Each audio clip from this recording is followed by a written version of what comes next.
और जो बच्चे नहीं समझ पाए उनके लिए एक अच्छा हो जाए कि वो अच्छे से समझ पाए। ठीक है, तो तैयार है आज दोबारा सर्वनाम पढ़ने के लिए?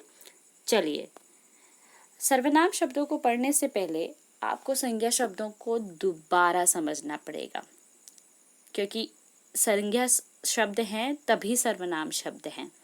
अच्छा, इमेजिन कीजिए कि कल्पना कीजिए अगर हिंदी में सिर्फ संज्ञा ही शब्द होते, सर्वनाम शब्द होते ही नहीं, तो कैसा होता? कोई कहानी भी सुनाते तो उसमें जो पात्र होता उसी का नाम हम वापस वापस वापस दोहराते रहते। मान लीजिए मयंक पात्र का नाम है। मयंक बहुत अच्छा लड़का था, मयंक पढ़ने में अच्छा था, मयंक विद्यालय गया, मयंक ने पढ़ाई करी, मयंक मयंक मयंक बार बार। यानी भाषा में सुंदरता नहीं आएगी। हम उसने जो किया उससे ज़्यादा तो हम मयंक नाम पे फोकस कर रहे हैं, है ना, सुंदरता नहीं आई। तो भाषा को सौंदर्य प्रदान करने के लिए हमेशा संज्ञा शब्दों से ही हम हिंदी को नहीं पढ़ सकते, लिख सकते अच्छे तरीके से। ठीक है, व्याकरण के रूप से वो गलत हो जाएगा। लेकिन अगर समझें कि सिर्फ सर्वनाम शब्द ही होते तो क्या होता? सर्वनाम शब्द ही होते तो हम बोलते उसे वो दे दो, उसने ये कर लिया, वो वहाँ गया, कौन कहाँ गया, किसने क्या कर लिया, कुछ भी पता नहीं है। ये तो बहुत ही समस्यात्मक प्रश्न हो गया कि कौन किसके बारे में बात कर रहा है, पता ही नहीं है।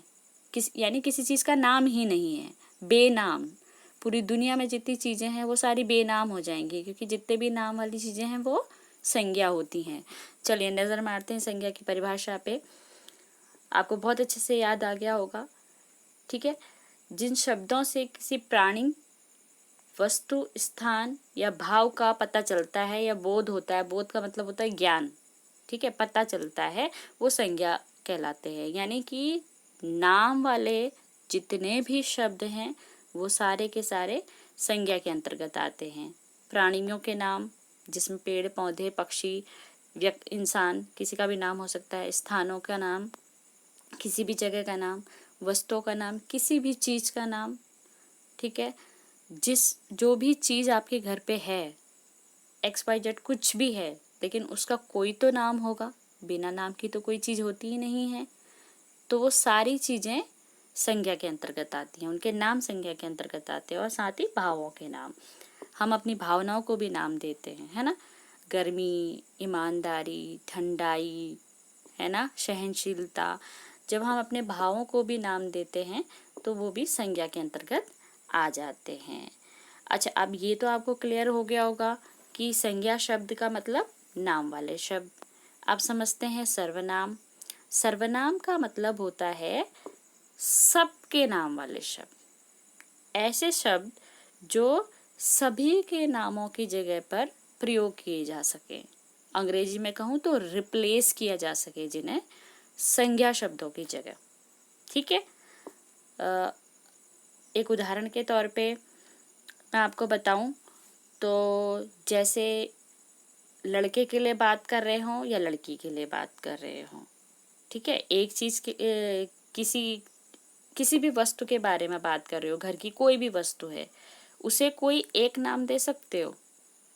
जिन्होंने कल की क्लास ली है वो बिल्कुल क्लियर समझ चुके होंगे मैं क्या कहना चाह रही हूँ। ठीक है, आपने बिल्कुल ठीक समझा, बिल्कुल दे सकते हैं। जैसे आप छतरी को भी यह बोल सकते हो, आप पेन को भी यह बोल सकते हो, आप लैपटॉप को भी यह बोल सकते हो। यानी कि सारी चीज़ों को हम यह बोल सकते हैं, सारे व्यक्तियों को हम यह बोल सकते हैं। ठीक है, आप समझ रहे हैं ना कि जितनी भी संज्ञा यानी नाम वाली चीज़ें हैं उनको हम सर्वनाम शब्दों के रूप में बदल सकते हैं, किसी एक सर्वनाम शब्द का नाम दे सकते हैं। तो यानी ऐसे शब्द जो सबके नामों की जगह पर प्रयोग होते हो, यानी कि इनकी जगह पर प्रयोग होते हो, हम संज्ञा शब्दों का इस्तेमाल नहीं करते वहाँ पे। ठीक है, इनकी जगह रिप्लेस करते हैं हम किन शब्दों को, जिनको रिप्लेस करते हैं, जिनको बदल देते हैं, वो होते हैं हमारे सर्वनाम। चलिए परिभाषा के रूप में और अच्छे से समझते हैं। चूंकि सर्वनाम शब्द बदल जाते हैं, उनके वचन बदल जाते हैं, है ना। एक व्यक्ति के लिए, दो व्यक्ति के लिए बदल जाते हैं ये सर्वनाम शब्द। तो जो शब्द बदल जाते हैं वो क्या होते हैं? विकारी, यानी विकार उत्पन्न हो जाता है तो वे विकारी कहलाते हैं। शब्द विचार के जो पाठ है उससे मैं आपको जोड़ कर पढ़ा रही हूँ इसको, ताकि आपको वो पाठ भी बहुत अच्छे से याद रहे। हमने वहाँ पर विकारी अविकारी शब्द पढ़े थे। तो सर्वनाम हमारा विकारी है और संज्ञा भी हमारे विकारी हैं, ठीक है। इसलिए मैंने परिभाषा को थोड़ा बदल दिया है ताकि आगे की कक्षाओं में आपको कोई बदलाव न मिले, आप यही पढ़ते रहो, ठीक है। ये बिल्कुल परफेक्ट सही परिभाषा है। वो विकारी शब्द जो संज्ञा शब्दों के स्थान पर प्रयोग किए जाते हैं सर्वनाम कहलाते हैं, ठीक है। या आप अपनी कॉपी में लिख चुके हैं ऑलरेडी, ठीक है। तो वो विकारी शब्द जो संज्ञा शब्दों के स्थान पर प्रयोग किए जाते हैं वो सर्वनाम कहलाते हैं। याद हो गई है, रटने की जरूरत नहीं है, इसे समझिए और फिर अपने आप लिख लीजिए, ठीक है। मुझे इससे कोई दिक्कत नहीं है कि कोई भी शब्द आपने बदल दिया है, बस विकारी शब्द नहीं बदलना चाहिए, संज्ञा शब्द नहीं बदलना चाहिए। स्थान की जगह आप जगह लिख सकते हो, प्रयोग की जगह आप इस्तेमाल लिख सकते हैं, लेकिन आपका सेंस वही होना चाहिए, ठीक है। विकारी और संज्ञा शब्द इन दोनों को आप नहीं बदल सकते हो। चलिए इनके कुछ उदाहरण देखते हैं। मैं, तुम, वह, उसे, इसे, हम, आपसे, यह, वे, यह, उन्हें, इन्हें इत्यादि। ऐसे बहुत सारे शब्द हैं जिनके बारे में हम पढ़ने वाले हैं आज की क्लास में। अब पहले तो ये जानते हैं कि सर्वनाम के कितने भेद होते हैं। तो आपको याद रखना है सर्वनाम के 6 भेद होते हैं, 6 तरीके के सर्वनाम होते हैं, ठीक है। संज्ञा कितनी तरह की थी? जस्ट इसका हाफ, तीन भेद थे वहाँ पे, यहाँ डबल हो गए हैं, 6 भेद हैं। हिंदी में लिखा हुआ है मैंने ये 6, ठीक है। सबसे पहला है पुरुषवाचक, दूसरा है निश्चयवाचक। अच्छा, निश्चय में जो इस तरह से लिखा हुआ है टाइपिंग फॉर्मेट में है, ये आपकी बुक में जिस तरह से लिखा हुआ है आप ऐसे लिखेंगे। अनिश्चयवाचक, प्रश्नवाचक, संबंधवाचक, निजवाचक, ठीक है।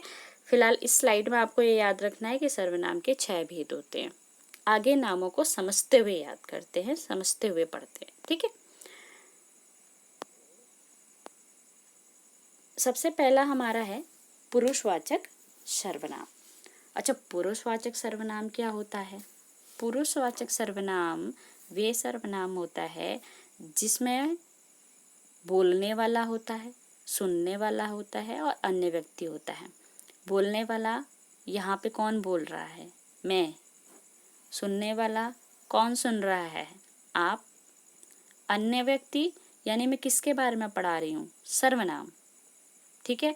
अंग्रेजी में भी आपने इसे पढ़ा होगा first person, second person, third person के नाम से। अभी याद आ गया होगा बिल्कुल क्लियरली, ठीक है। अच्छा, थोड़ा और अच्छे से समझते हैं पुरुषवाचक सर्वनाम में क्या होता है। देखिए बेटा, इसे साधारण भाषा में मैं अगर समझाऊं तो ये समझिए, बोलने वाले के लिए हम किन किन सर्वनाम शब्दों का प्रयोग करते हैं। बोलने वाले यानी अपने लिए किन किन सर्वनाम शब्दों का प्रयोग करते हैं अपने बारे में बताते समय। 2 ही शब्दों का तो प्रयोग करते हैं। अगर मैं अकेली हूँ तो मैं बोलूँगी, अगर मेरे साथ अन्य व्यक्ति भी हैं तो हम बोलेंगे। यानी बोलने वाला अपने लिए 2 ही सर्वनाम शब्दों का प्रयोग करता है, मैं और हम। या इसके अलावा वो क्या कह सकता है? मेरी, हमने, हमारी, यानी कि मैं और हम इसके वचन बदलेंगे। इनके जो भी वचन बदलेंगे वो पुरुषवाचक सर्वनाम में आएंगे, ठीक है।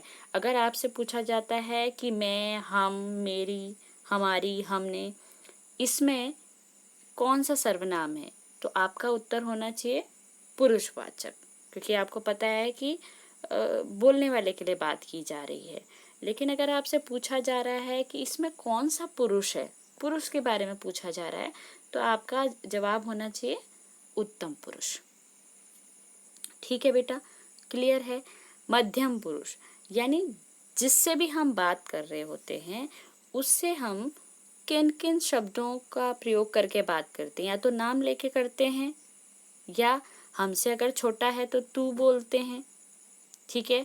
और भी अगर छोटा नहीं है, हम अच्छे से बात करते हैं या दो लोग हैं वहाँ पे तो तुम करके बात करते हैं, और अगर हमसे बड़े हैं आप करके बात करते हैं। वैसे तो सभी से आप करके बात करना चाहिए, तू करके बात नहीं करना चाहिए, ये शिष्टाचार नहीं कहलाता। तो आप करके बात करते हैं, ठीक है। तो हम जब दूसरे के लिए बात करते हैं तो 3 ही शब्दों का तो प्रयोग करते हैं, वैसे 4 शब्दों का प्रयोग करते हैं। एक उसका नाम लेते हैं, या फिर तू बोलते हैं, या तुम बोलते हैं, या आप बोलते हैं। तो मध्यम पुरुष में ये 3 ही शब्द आते हैं, या इन 3 शब्दों के वचन जब बदल जाते हैं बहुवचन रूप आता है। जैसे तुम का तुम है, ठीक है, आपको, आपके, इस तरह के शब्दों का हम इस्तेमाल करते हैं, ठीक है। अगर आपसे पूछा जा रहा है कि आप शब्द में कौन सा सर्वनाम है, तुम शब्द में कौन सा है, तू में, तो आपका जवाब होना चाहिए पुरुषवाचक। लेकिन आपसे अगर पुरुष पूछा जा रहा है तो आपका जवाब क्या होगा, मध्यम। कैसे पता लगाओगे, क्योंकि ये तो हम सामने वाले से बात करते हैं ना, हम खुद से थोड़ा ना बात करते हैं कि हाँ जी आप कैसे हैं। शीशे में खड़े होकर हमें खुद से तो बात नहीं करते, और खुद से भी बात कर रहे हैं तो शीशे में भी तो वो हमारी परछाई है, यानी दूसरा रूप हो गया, रिफ्लेक्शन हो गया हमारा। तो हम सामने वाले से जिन जिन शब्दों का प्रयोग करके, वो नाम नहीं होना चाहिए, प्रयोग करके बात करते हैं, वो सर्वनाम में आते हैं, पुरुषवाचक सर्वनाम में आते हैं। अच्छा, अन्य पुरुष, अगर दो व्यक्ति किसी तीसरी चीज के बारे में बात करते हैं, या तो उसका नाम लेते हैं, मोहन ऐसा लड़का है, या मोहन ने ये किया, या उसकी तरफ इशारा करते हुए कहते हैं कि वह ऐसा है, वे ऐसे हैं। अच्छा, ये वह, वे, इसमें 5 शब्द आते हैं, अन्य पुरुष में 5 शब्द आते हैं, ये बड़ा इंटरेस्टिंग सा है। वे आता है, वह आता है, यह आता है, वो आता है, ठीक है, 5 शब्द आते हैं। लेकिन आपको ध्यान देना है कि किसी व्यक्ति के लिए ही ये व्यक्ति के नाम की जगह ये शब्द इस्तेमाल किए जा रहे होंगे, व्यक्ति के नाम की जगह ये शब्द इस्तेमाल किए जा रहे होंगे, तो ये किस में आ जाएंगे, पुरुषवाचक सर्वनाम में, अन्य पुरुष में। ये शब्द आपको आगे भी देखने को मिलने वाले हैं। देखिए, अन्य पुरुष में ये 5 शब्द आते हैं, यह, वह, ये, वे, वो, ठीक है। इसमें क्या होता है, कैसे पता लगाओगे कि पुरुषवाचक है, इसको ऐसे पता लगाएंगे कि किसी व्यक्ति के नाम की जगह पर इसका इस्तेमाल होगा। लड़के अच्छे हैं, वे अच्छे हैं, समझ में आ रहा है। हम संज्ञा शब्द किसी व्यक्ति के, यानी कि संज्ञा भी नहीं कहूँगी, सिर्फ व्यक्ति के नाम की जगह पर हम उसका रिप्लेसमेंट करते हैं, तो ये पुरुषवाचक सर्वनाम होता है। ना कि किसी वस्तु की जगह पे, ना ही किसी भाव के जगह पर, सिर्फ व्यक्ति की जगह पर, सिर्फ व्यक्ति की जगह पर जब हम इन शब्दों का इस्तेमाल करते हैं तो ये पुरुषवाचक के अंतर्गत आते हैं, ठीक है, याद रखिएगा, सिर्फ व्यक्ति। अच्छा, अगला है हमारा निश्चयवाचक सर्वनाम। निश्चयवाचक सर्वनाम में मैंने आपको बताया था कि जिन शब्दों का हम इस्तेमाल करते हैं और हमें पता चलता है कि कंफर्म रहते हैं, हम निश्चित होता है कि हाँ ये चीज़ इसी की है, ठीक है। इसमें क्या होता है, किसी वस्तु या स्थान के रिप्लेसमेंट में हम इन शब्दों का इस्तेमाल करते हैं, ठीक है। ये मैंने 2 पिक्चर आपको मीट क्लासेस में दिखाए थे। तो मैं आपको कहना चाहूँगी कि आपको पढ़ाने के बाद जब मैंने रिव्यू किया है वीडियो को, आपकी बुक को, तब मुझे समझ में आया ये दोनों ही वाक्य आपके बुक में गलत दिए हुए हैं। अब आप कहेंगे कि मैम ऐसे कैसे गलत हो गए, ये दोनों ही वाक्य गलत हैं। हालांकि अभी तो हम ये एक्सेप्ट कर सकते हैं कि यह यहाँ पे लिखा हुआ है तो ये निश्चयवाचक में आ गया, क्योंकि कंफर्म हो रहा है कि गेंद मेरी है। वह घर मेरा है, कंफर्म हो रहा है कि, निश्चित हो रहा है कि घर मेरा है, तो मैम ये गलत कैसे हो गया, क्योंकि ये व्याकरण के रूप में गलत है बेटा। आगे जाके अगर आप विशेषण पढ़ते हैं तो आपको बड़ी समस्या आएगी, वहाँ आपको उलझन होगी कि अरे ये कैसे, ये तो हमने सर्वनाम में भी पढ़ा था, ये फिर विशेषण है या सर्वनाम है, ये कैसे पता लगाएं। अगर एक ही प्रश्न में आपसे पूछा जा रहा है विशेषण भी सर्वनाम भी, तब आप कंफ्यूज हो जाएंगे।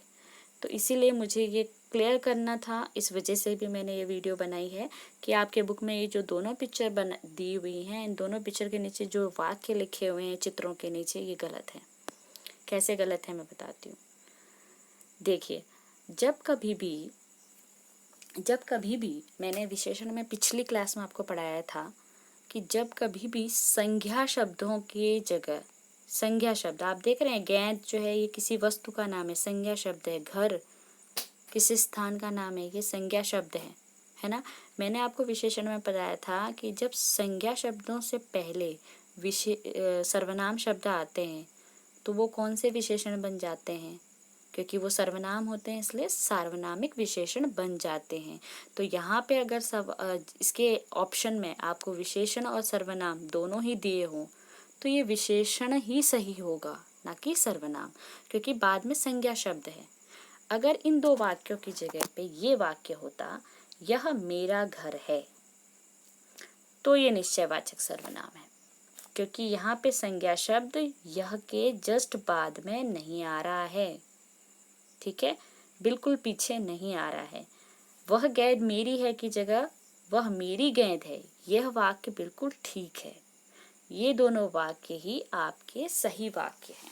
ठीक है, ये इस वाक्यों में, इन दोनों वाक्यों में यह और वह आ रहा है। यह और वह ये किसी वस्तु, पहला जो वाक्य है ये स्थान की जगह पर आपको इशारा करके बता रहा है, निश्चय कर रहा है। ठीक है, और दूसरा वाला वाक्य आपको वस्तु के लिए निश्चित कर रहा है कि ये वस्तु आपकी है। ठीक है, तो यहाँ पे यह और वह ये दोनों शब्द निश्चयवाचक सर्वनाम है।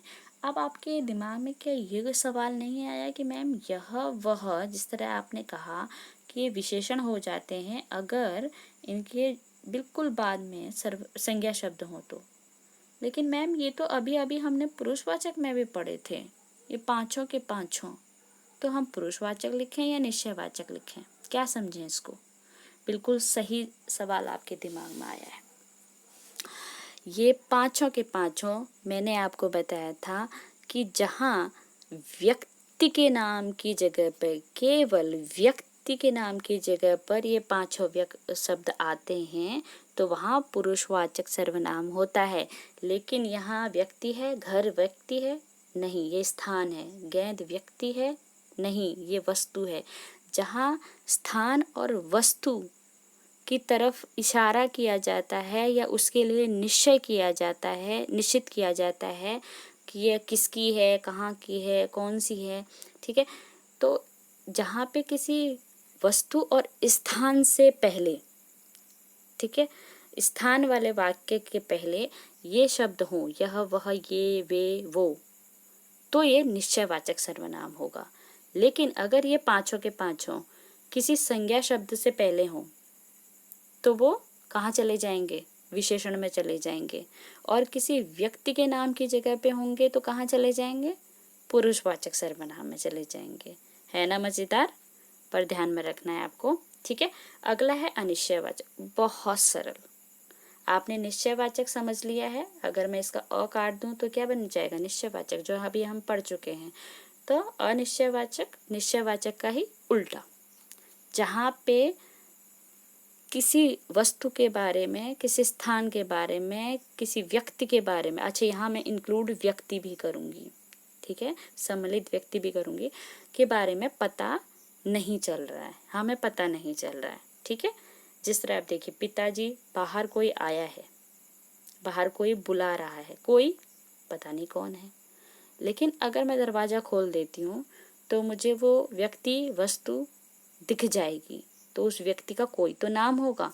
अगर कोई की जगह मैं मोहन अंकल लिख दूं तो मोहन क्या हो जाएगा? संज्ञा। ठीक है, तो हमने संज्ञा शब्द की जगह बदल दिया सर्वनाम, और वो सर्वनाम शब्द है कोई, और कोई सर्वनाम शब्द किस में आता है? अनिश्चयवाचक में, क्योंकि यहाँ हमें पता नहीं चल रहा वो मोहन अंकल हैं, सोहन अंकल हैं, कोई आंटी हैं, कौन है, कुछ नहीं पता है। ठीक है, जहाँ हमें पता ही नहीं चल रहा है। कुछ दूध में कुछ पड़ा है, हो सकता है बादाम पड़ा हो सकता है इलायची पड़ी हो, और हो सकता है मक्खी भी पड़ी हो सकती है ना। आप बोलोगे मैम यक। हाँ जी बिल्कुल, पता नहीं है कि हमारे दूध में क्या है, वो कब पता चलेगा? देखने के बाद। और देखने के बाद जब पता चलेगा तो उस वस्तु का कोई तो नाम होगा, उस चीज़ का कोई तो नाम होगा, तो वो किस में बदल जाएगा? संज्ञा में। जहाँ हमें मालूम पड़ गया उसका नाम, वो संज्ञा में बदल गया। तो संज्ञा की जगह पे हमने स्थान पर हमने जिस शब्द का प्रयोग किया, और जहाँ हमें मालूम नहीं है वो क्या चीज़ है, तो कुछ हमने प्रयोग किया, कुछ हो गया अनिश्चयवाचक सर्वनाम। अनिश्चयवाचक सर्वनाम में सिर्फ 3 ही शब्द आते हैं, एक तो कोई, पहला, दूसरा कुछ, और तीसरा यहाँ पे मैंने अलग से लिखा हुआ है किसी। ठीक है, इसके उदाहरण मैं आपको समझाऊं तो किसी का पर्स छूट गया, किसी की किताब होगी। ठीक है, पता नहीं है किसी का, जहाँ पता चल गया उसका नाम पता चल गया, वो संज्ञा हो गया फिर। ठीक है, अनिश्चयवाचक। अगला है प्रश्नवाचक। जिन वाक्यों में कोई प्रश्न पूछा जा रहा हो, प्रश्न पूछने के लिए उन शब्दों का इस्तेमाल किया जा रहा हो, तो वो प्रश्नवाचक सर्वनाम में आते हैं। और इनकी पहचान होती है कि वाक्य में क्वेश्चन मार्क लगा होगा, प्रश्नवाचक चिन्ह लगा होगा, और दूसरा हम प्रश्न पूछ रहे होते हैं, पेड़ के पीछे कौन है, जवाब में जो भी हमें पता चलेगा वो संज्ञा होगा। क्या लिख रहे हो? ठीक है, क्या, कौन, किसे, किसे, हालांकि उसमें भी आया था, किसी अनिश्चयवाचक में भी आया था, लेकिन वहाँ हम सवाल नहीं पूछ रहे थे, वहाँ हम बता रहे थे। जहाँ हम सवाल पूछते हैं वो प्रश्नवाचक सर्वनाम के अंतर्गत वो शब्द आ जाते हैं। ठीक है, कब, कब हमारा स्कूल खुलेगा, कब, है ना, तो कब भी प्रश्नवाचक सर्वनाम आएगा। कब, किसी, कुछ, सॉरी, कब, किसकी, किसने, कौन, क्या, ये सारे शब्द। ठीक है, अच्छा अगला है संबंधवाचक। संबंध मतलब होता है रिलेशन। इसकी सबसे अच्छी पहचान होती है कि वाक्य 2 होते हैं। ये आप देख रहे होगे, ये पहला वाक्य है, ये दूसरा वाक्य है। एक वाक्य नहीं होता, 2 वाक्य होते हैं, और दोनों वाक्य आपस में जुड़े होते हैं। दोनों वाक्यों का आपस में मतलब जुड़ा होता है। ठीक है, जो तेज दौड़ेगा, अगर मैं सिर्फ इतना ही बोलूं तो कुछ वाक्य थोड़े ना है, ये कोई वाक्य है कि जो तेज दौड़ेगा, आगे कोई बात ही नहीं बनी, है ना। तो हमें पूरा बोलना पड़ेगा, जो तेज दौड़ेगा वह इनाम पाएगा, या जो धीरे दौड़ेगा वह पीछे रह जाएगा। जो और वह, जो 2 शब्दों का हमने इस्तेमाल किया है इन 2 वाक्यों का को जोड़ने के लिए, दोनों वाक्यों का अर्थ बनाने के लिए, वो हमारा संबंधवाचक में आ जाएगा। अगर मैं संज्ञा शब्दों को इसमें जोड़ूं, मोहन तेज दौड़ेगा, इनाम पाएगा। ठीक है, तो मोहन जो है वो जो की जगह आ जाएगा, आपका संज्ञा शब्द हो जाएगा। जैसा करोगे वैसा भरोगे। ठीक है, वैसा भरोगे अगर मैं सिर्फ बोल दूं तो कैसा भरोगे, कुछ पता ही नहीं है, कोई वाक्य नहीं है। जैसा करोगे वैसा भरोगे, जैसी करनी वैसी भरनी, जिसकी लाठी उसकी भैंस, जिसने मेहनत की उसे सफलता मिली, है ना। यहाँ पे 2 अलग अलग वाक्य हैं, लेकिन एक साथ जुड़े हुए हैं और एक वाक्य ही बने हुए हैं। ऐसे वाक्य जो आपस में संबंध बनाए हुए होते हैं, संबंधित होते हैं, आपस में जुड़े हुए होते हैं, वो क्या कहलाते हैं? हमारे संबंधवाचक। याद रखिएगा, समझ लीजिए इसको। निजवाचक, निज मतलब होता है अपना, यानी मैं अपने लिए जो कुछ भी कह रही हूँ और कहने के लिए शब्दों का इस्तेमाल कर रही हूँ, वो सारे सर्वनाम हैं। दिशा अपना काम स्वयं करती है, स्वयं। दादी माँ मैं अपने आप खा लूँगी। ठीक है, हम अपने आप ही आ जाएंगे। उसने खुद चित्र बनाया है, खुद। ठीक है, अपने लिए कह रही है, वो अपने लिए तो कह रही है, स्वयं, खुद, अपने आप। ये जो 3 शब्द हैं, ठीक है, ये 3 शब्द हमारे निजवाचक में आते हैं, जिनका प्रयोग हम हिंदी में करते हैं। अगला सवाल, क्या सर्वनाम शब्दों के एकवचन व बहुवचन होते हैं? जी हाँ, बिल्कुल होते हैं।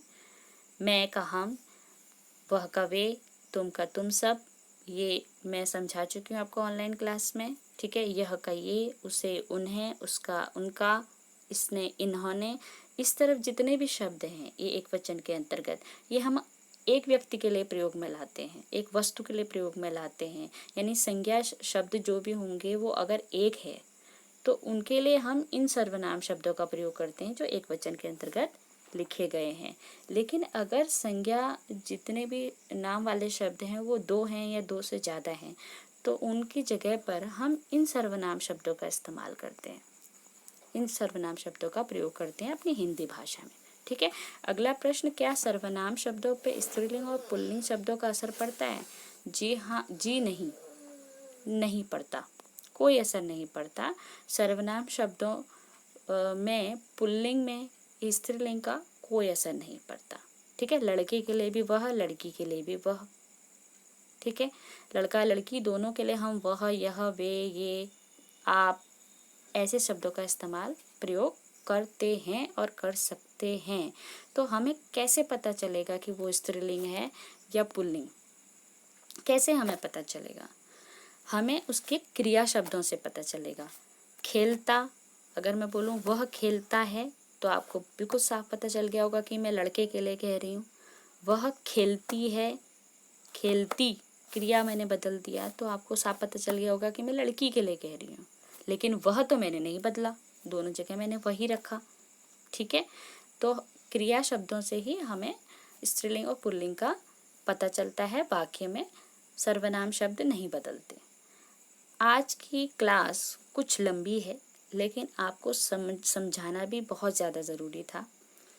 इस वीडियो को अगर आपको समझ में नहीं आता है, बहुत अच्छे से एक बार दो बार देखिए। अगर वीडियो में भी कोई चीज़ नहीं समझ में आ रही है या भाषा आपको कठिन लग रही है तो पर्सनली पूछिए, लेकिन रटिएगा मत। और इसका पता लगाने के लिए कि आपको कितना समझ में आया है, यह आपके बुक का ही पेज नंबर 60 और 61 है। ये एक्सरसाइज आपको सारी करनी है, खुद स्वयं करनी है। इसमें आपको किसी की हेल्प नहीं लेनी है, किसी की मदद नहीं लेनी है। आप जो भी ये वर्क कर